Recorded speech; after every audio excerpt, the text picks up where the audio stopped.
ನಮಸ್ತೆ ನನ್ನ ಪ್ರಿಯ ವೀಕ್ಷಕರೇ, ನಮ್ಮ ಲಕ್ಷ ಚಾನಲ್ಗೆ ಸ್ವಾಗತ. ವೀಕ್ಷಕರೇ, ನಾನು ಕಳೆದ ವಿಡಿಯೋದಲ್ಲಿ ಒಂದು ಮಾತಂಗಿ ಮಂತ್ರ ಅಂತ ಕೊಟ್ಟಿದ್ದೆ. ಅದು ಸಾಕಷ್ಟು ಜನ ನೋಡಿದ್ದೀರಾ, ಭಾಳ ಚೆನ್ನಾಗಿ ರೆಸ್ಪಾನ್ಸ್ ಕೂಡ ಬಂದಿದೆ.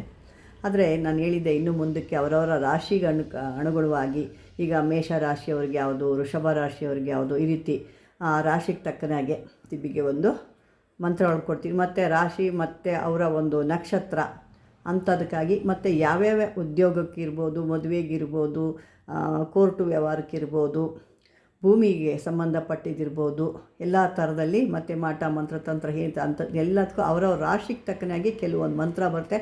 ಯಾವ ದೇವಿ ಮಂತ್ರ ಮದುವೆ ಮಾಡ್ಕೋಬೇಕು, ಯಾವ ದೇವಿದು ಯಾವ ನಕ್ಷತ್ರದ ಹೇಳಬೇಕು ಅನ್ನೋದು ಇವತ್ತು ನನ್ನ ಒಂದು ವಿಡಿಯೋ ಇರುತ್ತೆ. ಅದನ್ನು ನೋಡಿ ಅದ್ರ ತಕ್ಕನಾಗಿ ನೀವು ಮಾಡಿಕೊಂಡ್ರೆ ನಿಮಗೆ ಒಳ್ಳೆಯ ಅದ್ಭುತವಾದಂಥ ಒಂದು ಕೆಲಸ ಕೂಡ ಆಗುತ್ತೆ.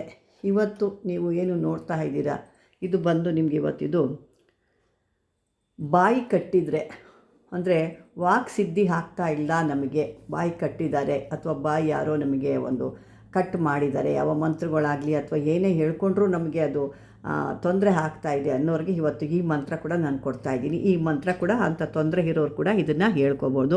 ಅದು ಯಾರೇ ಏನೇ ಮಾಡಿದರೆ ಈ ಜಪನ ಮಾಡಿದಾಗ ನೀವು ಯಾವ ಮಾಂತ್ರಿಕರಿಂದ ಹಾಡ್ಬೋದು ಅಥವಾ ಬೇರೆಯವ್ರು ಯಾರಿಂದನೇ ಇರ್ಬೋದು, ಈ ವಾಕ್ ಬಂಧನ ಅನ್ನೋದು ಬಿಟ್ಟು ಹೋಗಿ ಒಳ್ಳೆ ರೀತಿಲಿ ನಿಮಗೆ ವಾಕ್ ಸಿದ್ಧಿ ಆಗುತ್ತೆ. ಅದೇ ರೀತಿ ಇದನ್ನು ಪ್ರತಿದಿನವೂ ನೀವು ಜಪಿಸ್ತಾ ಇರಬೇಕು. ಇದನ್ನು ನಿಮಗಿನ್ನೂ ಚೆನ್ನಾಗಿ ಆದಷ್ಟು ಬೇಗ ಕೆಲಸಗಳು ಆಗಬೇಕು ಅಂದರೆ ಹಸುವಿನ ಹಾಲಿನಲ್ಲಿ ದೇವರಿಗೆ ಒಂದು ನೈವೇದ್ಯವನ್ನು ಮಾಡಿ ಅದನ್ನು ಯಾರಾದರೂ ವಿದ್ಯಾವಂತರು ಅಥವಾ ಸುಸಂಸ್ಕೃತರು ಯಾರಿರ್ತಾರೋ ಅವ್ರಿಗೆ ದಾನ ಮಾಡ್ಬೋದು. ಆವಾಗ ನಿಮಗೆ ವಾಕ್ಸಿದ್ಧಿ ಬಂಧನದಿಂದ ಬಿಟ್ಟು ಹೋಗಿ ಒಳ್ಳೆ ವಾಕ್ಸಿದ್ಧಿ ಆಗುತ್ತೆ, ಒಳ್ಳೆ ಅಭಿವೃದ್ಧಿ ಕೂಡ ಆಗುತ್ತೆ. ಮತ್ತು ನೀವು ಮಾತಿನಲ್ಲಿ ಎಲ್ಲ ರೀತಿ ಒಂದು ಅಭಿವೃದ್ಧಿ ಅನ್ನೋದಾಗುತ್ತೆ. ಯಾವ ಮಂತ್ರ ತಂತ್ರ ಹೇಳಿದ್ರೂ ನಿಮಗೆ ಒಂದು ಅದರಿಂದ ಯಾವುದೇ ರೀತಿ ಒಳ್ಳೆ ಅನುಕೂಲ ಆಗುತ್ತೆ, ನಿಮಗೆ ಸಿದ್ಧಿ ಅನ್ನೋದು ಬೇಗ ಆಗುತ್ತೆ ಅಂಥ ಒಂದು ಮಂತ್ರ ಇದು. ಇನ್ನು ನಾನು ಹೇಳಿದ್ದು ನಿಮಗೆ ಏನು ಅಂದರೆ, ಕೆಲವೊಂದು ರಾಶಿಗಳ ಮೇಲೆ ಯಾವ್ಯಾವ ರಾಶಿಗೆ ಏನೇನು ಅನ್ನೋದು ಇವತ್ತು ನೀವು ನೋಡ್ತಿರೋದು. ಯಾರ ಇದಕ್ಕೆ ಅಂತ ನೋಡೋಣ ಇವತ್ತು. ಇದು ಕೆಲವೊಂದು ರಾಶಿ ಮತ್ತು ಉದ್ಯೋಗ ಮತ್ತು ವ್ಯಾಪಾರ ಸ್ವತಂತ್ರರು ಯಾರಾದರೂ ವ್ಯಾಪಾರ ಮಾಡ್ತಿದ್ದೀರಾ ಅಥವಾ ಉದ್ಯೋಗದಲ್ಲಿ ಭಾಳ ತೊಂದರೆ ಅನುಭವಿಸ್ತಾ ಇದ್ದೀರಾ ಅನ್ನೋರು ಈ ಮಂತ್ರನ ಹೇಳ್ಕೊಬೋದು. ಯಾವ ಮಂತ್ರ ಅಂತ ಅದೇ ರೀತಿ ರಾಶಿ ಕೂಡ ಹೇಳ್ತೀನಿ. ಮೇಷ ರಾಶಿಯವರು, ಕರ್ಕಾಟಕ ರಾಶಿಯವರು, ಕನ್ಯಾ ರಾಶಿಯವರು, ಧನು ರಾಶಿಯವರು, ಇವರು ಈ ಗೋಪಾಲ ಸಹಸ್ರನಾಮ ಅಂತ ಬರುತ್ತೆ. ಅದು ನಿಮಗೆ ಸಾಮಾನ್ಯ ಎಲ್ಲ ಅಂಗಡೀಲಿ ಕೂಡ ಸಿಗ್ಬೋದು, ನಿಮಗೆ ಬುಕ್ಸ್ ಅಂಗಡೀಲಿ ಸಿಗ್ಬೋದು. ಅದರ ಗೋಪಾಲ ಸಹಸ್ರನಾಮ ಅಂತ ಅಂದ್ಬಿಟ್ಟು ಅದನ್ನು ಓದಬೇಕಾಗುತ್ತೆ. ಮತ್ತು ದೇವಿ ಕವಚ ಅನ್ನೋದು ಸಿಗುತ್ತೆ, ಅದು ಕೂಡ ನೀವು ಬುಕ್ ಸ್ಟಾಲ್ನಲ್ಲೇ ಸಿಗುತ್ತೆ. ಅದನ್ನು ತಗೊಂಡು ನೀವು ಈ ದೇವಿ ಕವಚ ಮತ್ತು ಗೋಪಾಲ ಸಹಸ್ರನಾಮನ ಹೇಳ್ಕೋಬೇಕು. ಹೇಳ್ಕೊಂಡಾಗ ನಿಮಗೆ ಏನೀಗ ವ್ಯಾಪಾರದಲ್ಲಿ ತೊಂದರೆ ಇದೆ, ಉದ್ಯೋಗದ ತೊಂದರೆ ಇದೆ, ಅಲ್ಲಿ ಸಿಕ್ಕಾಬಟ್ಟೆ ನಮಗೆ ಹಿಂಸೆ ಆಗ್ತಿದೆ ಅನ್ನೋರು ಇದನ್ನು ಮಾಡಿಕೊಂಡಾಗ ನಿಮಗೆ ಅದ್ಭುತವಾಗಿ ನಿಮ್ಮ ಏನು ಸಂಕಲ್ಪ ಮಾಡ್ಕೊಂಡಿರ್ತೀರ ಆ ಸಂಕಲ್ಪ ನೆರವೇರುತ್ತೆ. ಅದೇ ರೀತಿ ಇನ್ನೂ ಒಂದು ಕೆಲವು ರಾಶಿಯವರಿಗೆ ಅಂದರೆ ವೃಷಭ ರಾಶಿ, ಸಿಂಹ ರಾಶಿ, ಮಕರ ರಾಶಿ, ಮೀನ ರಾಶಿಯವರಿಗೆ ಇವರು ಏನು ಮಾಡಬೇಕು, ಈ ರಾಶಿಯವರು ಅಂದರೆ 16 ಸೋಮವಾರದ ವ್ರತ ಆಚರಿಸ್ಬೇಕು. ಅದು ಕಾರ್ತಿಕ ಸೋಮವಾರದಲ್ಲಾಗ್ಬೋದು ಅಥವಾ ಬೇರೆ ಸೋಮವಾರದಲ್ಲಿ ಕೂಡ ಆಚರಿಸ್ಬೋದು. ಯಾಕಂದರೆ ವರ್ಷಕ್ಕೆ ಒಂದೇ ಸರಿ ಕಾರ್ತಿಕ ಬರೋದ್ರಿಂದ ಅಲ್ಲಿವರೆಗೂ ನಮ್ಮ ಕಾಯಕ್ಕಾಗಲ್ಲ ಅಂದರೆ ಬೇರೆ ಒಂದು ಒಳ್ಳೆಯ ಇದರಿಂದ ನೋಡಿಕೊಂಡು ಒಂದು 16 ಸೋಮವಾರಗಳ ವೃತ ಅದು ಕೂಡ ನಿಮಗೆ ಬುಕ್ಸ್ ಸ್ಟಾಲ್ಗಳಲ್ಲಿ ಬುಕ್ ಸಿಗುತ್ತೆ. ಸೋಮವಾರ ವೃತ ಅದು ಬುಕ್ಸ್ ಕೊಡಿ ಅಂದರೆ ಸಿಗುತ್ತೆ. ಅದನ್ನು ಮೊದಲು ನೀವು ತಂದು ಆ ವೃತ ಆಚರಣೆ ಮಾಡಿ ಈ ಶಂಕರ ಅಂದರೆ ಶಿವನಿಗೆ ಅಭಿಷೇಕ ಮಾಡಿಸ್ಬೇಕು. ಅಭಿಷೇಕ ಮಾಡಿಸಿದಾಗ ನಿಮಗೂ ಕೂಡ ಈ ಒಂದು ವ್ಯಾಪಾರ ಉದ್ಯೋಗದಲ್ಲಿ ಏನಾದ್ರು ತೊಂದರೆ ಅನುಭವಿಸ್ತಿರೋರಿಗೆ, ಈ ರಾಶಿಯವ್ರಿಗೆ ಮೇಷರಾಶಿ, ಕರ್ಕಾಟಕ ರಾಶಿ, ಕನ್ಯಾ ರಾಶಿ, ಧನು ರಾಶಿಯವ್ರಿಗೆ ಗೋಪಾಲ ಸಹಸ್ರನಾಮ ಮತ್ತು ದೇವಿ ಕವಚ. ಅದೇ ರೀತಿ ವೃಷಭ ರಾಶಿಯವರಿಗೆ, ಸಿಂಹ, ಮಕರ, ಮೀನ ರಾಶಿಯವರಿಗೆ 16 ಸೋಮವಾರ ಆ ವೃತನ ಆಚರಿಸಬೇಕು. ಮತ್ತು ಶಂಕರ ಸ್ವಾಮಿಗೆ, ಶಿವಸ್ವಾಮಿಗೆ ನೀವು ಅಭಿಷೇಕನ ಮಾಡಬೇಕು. ಇದಿಷ್ಟ ಆಯ್ತಲ್ವ. ಈಗ ಮಿಥುನ ರಾಶಿ, ಮಿಥುನ, ತುಲಾ, ವೃಶ್ಚಿಕ, ಕುಂಭ ರಾಶಿಯವ್ರಿಗೆ ಅವರ ಕುಲದೇವತೆ ಯಾರು ಇರ್ತಾರೋ ಆ ಕುಲದೇವತೆನ ನೋಡ್ಕೊಂಡವರು ಈ ರೀತಿಯಾಗಿ ಹೇಳ್ಕೋಬೇಕಾಗತ್ತೆ.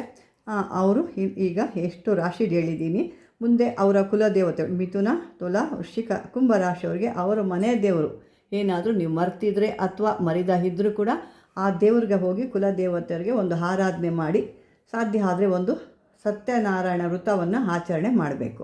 ಆವಾಗ ಆಯಾ ರಾಶಿಯವರಿಗೆ ಅನುಗುಣವಾಗಿ ಏನೇನಿರುತ್ತೋ ಆವಾಗ ಅವರವರ ಕಷ್ಟಗಳು ಪರಿಹಾರ ಆಗುತ್ತೆ. ಕರೆಗೆ ಅವ್ರಿಗೆ ಉದ್ಯೋಗಗಳು ಇರ್ಬೋದು, ವ್ಯವಹಾರಗಳು ಇರ್ಬೋದು, ಎಲ್ಲ ರೀತಿ ಒಂದು ಸರಳವಾಗಿ ನಡೆಯುತ್ತೆ. ಅದೇ ರೀತಿ ಈ ಹೊಲ ಮನೆ ಅಥವಾ ಏನೋ ಒಂದು ಫ್ಯಾಕ್ಟ್ರಿ ಅಥವಾ ಯಾವುದೋ ಒಂದು ಹೊಸದಾಗಿ ಸ್ಥಾವರ ಕಟ್ಟಬೇಕು ಅಥವಾ ಕಟ್ಟಡ ಕಟ್ಟಬೇಕು, ಮನೆ ಕಟ್ಟಬೇಕು ಅಂದಾಗ ಈ ಒಂದು ರಾಶಿಯವರಿಗೆ ಈ ಒಂದು ಇದನ್ನು ಮಾಡಬೇಕಾಗುತ್ತೆ. ಅದನ್ನು ಹೇಳ್ತಾ ಇದ್ದೀನಿ ಈಗ. ಮಿಥುನ, ತುಲಾ, ಧನುರ್, ಕುಂಭ ರಾಶಿಯವರಿಗೆ ಶ್ರೀದೇವಿ ಆರಾಧನೆನ ಮಾಡಬೇಕು. ಮತ್ತು ಶ್ರೀ ಸೂಕ್ತ ಅಂತ ಬರುತ್ತೆ, ಅದನ್ನು ಅನುಷ್ಠಾನ ಮಾಡಬೇಕು. ಬ್ರಹ್ಮವೃತ ಅಂತ ಬರುತ್ತೆ, ಅದನ್ನು ಆಚರಣೆ ಮಾಡಬೇಕು. ಆ ರೀತಿ ಮಾಡಿದಾಗ ಅವರು ಏನು ಹೊಲ ಮನೆ ಫ್ಯಾಕ್ಟ್ರಿ ಗದ್ದೆ ಎಂತೋ ಏನು ಒಂದು ಆಸ್ತಿ ಮಾಡೋಕ್ಕೆ ತೊಂದರೆಗಳಾಗ್ತಾ ಇದ್ದಾವೆ ಈ ರಾಶಿಯವರಿಗೆ ಅಂದಾಗ ಇದನ್ನು ಮಾಡಬೇಕಾಗುತ್ತೆ. ಅದೇ ರೀತಿ ಇದೇ ಇರೋರಿಗೆ ಈ ಹೊಲ ಮನೆ ತೊಂದರೆ ಆಗ್ತಿದೆ ಅಂತ ಇನ್ನೂ ಕೆಲವು ರಾಶಿಯವರಿಗೆ ಮೇಷ, ಸಿಂಹ, ವೃಶ್ಚಿಕ, ಮೀನ ರಾಶಿಯವರಿಗೆ ಇವರು ಶ್ರೀ ಗುರು ಚರಿತ್ರೆಯನ್ನು ಓದಬೇಕು. ಶ್ರೀ ಗುರು ಚರಿತ್ರೆ ಓದಿ ಶ್ರೀ ದತ್ತಾದೇವರ ಒಂದು ಉಪಾಸನೆಯನ್ನು ಮಾಡಬೇಕಾಗುತ್ತೆ. ಇದು ಗುರುವಾರ ಉಪವಾಸ ಮಾಡಿದ್ರೆ ಒಳ್ಳೆಯದು. ಉಪವಾಸ ಆದವ್ರು ಮಾಡಿ, ಆಗಿಲ್ಲ ಅಂದರೆ ಒಪ್ಪತ್ತು ಮಾಡಿ ಅಷ್ಟೇ. ಯಾಕೆ ತೀರಾ ಹೀಗೆಲ್ಲ ತೊಂದರೆಗಳಿರೋದ್ರಿಂದ ಆರೋಗ್ಯದಲ್ಲಿ ಮನುಷ್ಯನಿಗೆ ಪೂರ್ತಿ ಇರೋ ಅದನ್ನು ನೀವು ಒಂದು ಒಪ್ಪತ್ತು ಕೂಡ ಉಪವಾಸ ಮಾಡ್ಬೋದು. ಅದೇ ರೀತಿ ಇದೇ ಒಂದು ಹೊಲ ಮನೆ ಸ್ಥಾವರ ಒಂದು ಫ್ಯಾಕ್ಟ್ರಿ ಇದು ಏನೋ ತೊಂದರೆ ಇರೋರು ಅನ್ನೋರು ಕೂಡ ವೃಷಭ, ಕರ್ಕ, ಕನ್ಯಾ, ಮಕರ ರಾಶಿಯವರು ಅಥರ್ವ ಶಿಷ್ಯ ಅಂತ ಬರುತ್ತೆ. ಇದೆಲ್ಲ ನಿಮಗೆ ಬುಕ್ ಸ್ಟೋರ್ಗಳಲ್ಲೇ ಸಿಗೋದು. ಅಥರ್ವ ಶಿಷ್ಯ ಅಂತ ಬರುತ್ತೆ, ಅದನ್ನು ಪಠಣೆ ಮಾಡಬೇಕು. ಜೊತೆಗೆ ಶ್ರೀ ಗಣೇಶ ಉಪಾಸನೆ ಕೂಡ ಮಾಡಬೇಕು. ನಂತರ ದುರ್ಗಾ ವೃತ ಅಂತ ಬರುತ್ತೆ, ಅದನ್ನು ಓದ್ಕೊಂಡ್ರೆ ಸಾಕು. ಅದನ್ನೇನವರು ಇದು ಮಾಡೋದು ಬೇಡ, ಓದ್ಕೊಂಡ್ರೆ ಸಾಕಾಗುತ್ತೆ. ಉಪಾಸನೆ ಮಾತ್ರ ಗಣೇಶ ಉಪಾಸನೆ ಮಾಡ್ಬೋದು.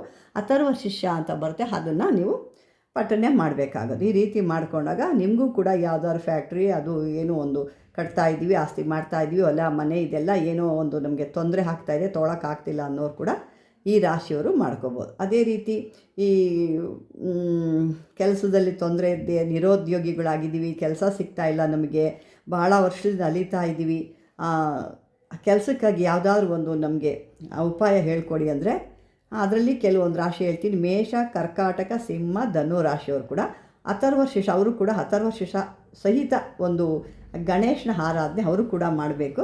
ಜೊತೆಗೆ ಸಂಕಷ್ಟ ವೃತ ಆಚರಿಸ್ಬೇಕು. ಅಂದರೆ ಸಂಕಷ್ಟರ ಗಣೇಶನ ಒಂದು ವೃತವನ್ನು ಆಚರಿಸ್ಬೇಕು. ಅದು ನಿಮ್ಗೆ ಎಷ್ಟು ದಿನ ಏನು ಅನ್ನೋದಲ್ಲ, ಅದು ಇಷ್ಟು ತಿಂಗಳಿಗೊಂದು ಸರಿ ಬರುತ್ತೆ. ಅದನ್ನು ನೀವು 5 ತಿಂಗಳು ಈ ಥರ ನಿಮಗೆ ಒಂದು 3 ತಿಂಗಳು 5 ತಿಂಗಳು 9 7 ಈ ಥರ ನಿಮಗೇನು ಶಕ್ತಿ ಇರುತ್ತೋ ನೀವು ಸಂಕಲ್ಪ ಮಾಡ್ಕೋಬೇಕು. ಇಷ್ಟು ದಿನ ಇಷ್ಟು ವಾರ ಇಷ್ಟು ತಿಂಗಳಲ್ಲಿ ನಾನು ಮಾಡ್ತೀನಿ ಅಂತ ಹೇಳಿದಾಗ ನಿಮಗೂ ಕೂಡ ಆ ಒಂದು ಎಲ್ಲ ಕೆಲಸಗಳು ಕೂಡ ಅದ್ಭುತವಾಗಿ ನಡೆಯುತ್ತೆ.